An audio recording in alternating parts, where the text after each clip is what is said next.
You are listening to the Horse Radio Network, part of the Equine Network family. Welcome to the Dressage Today podcast's Training Buzz. These short podcasts bring you the best tips straight from our subscription video site, Dressage Today On Demand.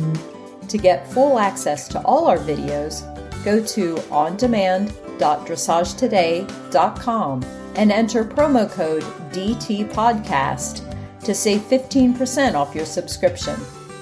Now, listen in on this week's buzz and enjoy the ride. Susanne von Dietze was born in Germany and currently resides in Israel. She is a leader in equestrian biomechanics, an author, physiotherapist, licensed Trainer A instructor, and judge for dressage and show jumping. She gives clinics, lectures, and seminars throughout the world. Von Dietze is a longtime columnist, first for Dressage Today and now for Practical Horseman. In this segment, she leads us through unmounted exercises to warm up the legs and hips before riding. Try to keep your weight equal on both legs. Keep the knees soft. And then just close your eyes for a moment. And you will feel you're not standing still. You're swaying over your feet. Yeah, depending how good the wine yesterday evening was, or it may be more or less. But from what looks from the outside like lots of people standing still is inside a lot of automatic movements. Now take your weight and go to the front of your feet. And you'll feel how your toes start digging in the ground, and when you would go a little bit more, you would maybe even do a step. You would not fall forward, you'd rather do a step. Yeah? Then go to your heels, and you'll feel how your toes come up, how maybe your hands want to help for balance somewhere, yeah? So every time we get a little bit out of balance, we have some reactions somewhere in the body, and they are automatic, they just happen. So if a rider, when the horse starts cantering or trotting, the knees come up, the hands come up, it's a balance reaction. And you can tell them keep your knees down, where the reflexes will always be stronger than our mind. That's impossible. So we need to get the balance of the body first to have an influence into it. Okay, now let's take the right leg up, stand on your left leg, lift the right leg, and you lift it up, down, up, down, up, down, up, down, up, down. Swing it a little bit forward and back. Yeah, don't kill your neighbors. You can go a little bit in and out. Make circles. Yeah, ooh, here we go. Challenge us, yes. Okay, so. And we'll move it once more, really fast, up, down, really move it. Okay, put it down. Which leg is tired? The left.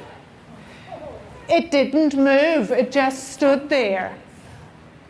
The right one moved. Why is the left one tired? It did a lot of work, so let's move just the left one a little bit just to get balance back. This is your answer if you ever someone will tell you riding is not a sport, you're just sitting there and the horse moves. Let them do that, then they shut up. Yeah? And it explains when I started moving on the horse a lot, the horse shut down. But when I was more stable, the horse could move. Yeah? It's a very simple thing to explain it, but especially for those that are always saying, oh, riding is not a sport. That's very quickly solved this question. Okay, while we're just standing,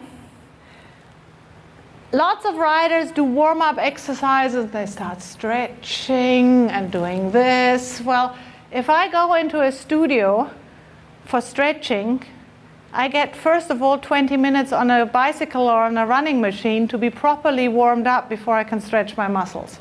So forget it, that you can stand in the stable and stretch your muscles just before riding. If you're, you can go jogging with your horse first, then you can do that. A proper warm-up for the hips would be a little bit of a wake-up call. And we'll do now something that the German Red Cross team is forced to do when they get woken up at the night before they can go and carry heavy patients. They have to stand up, put their feet together, and now they keep the legs straight, and we go forward and backward, and forward and backward, and to the right and to the other side. Yeah, whatever. That's all. I have to do it opposite. Yeah, and we'll do one circle and the other turn, and once more forward and backward, and we stay in place and we just shiver everywhere and release. Okay. Oh, you feel your heart gets going? Yes. Things get warmed up. These little quick shakes, they're compression and release into the joints. In the Red Cross, since they're doing that, they have over 60% less people with back problems. Because waking up in the middle of the night and having to carry heavy stuff was a killer. Yeah? So doing that, oof, I'm out of breath. Doing that helps your fitness, gets you already a little bit warmed up, especially around the hips. Okay, now to mobilize the hips a little bit, get to the legs hip wide apart, put your hands in your hip area. Yeah, so not up here, but down there. And we'll shift the weight to the left heel. The knees stay in the same, so we're not going up here or down, we're staying kind of in the same height. Then we bring that hip forward, and we go to the right heel. And my knees are basically pointing forward, so I'm not going legs in and out. I'm just going here from the heel to the front, from the heel to the front. I get into a figure of 8.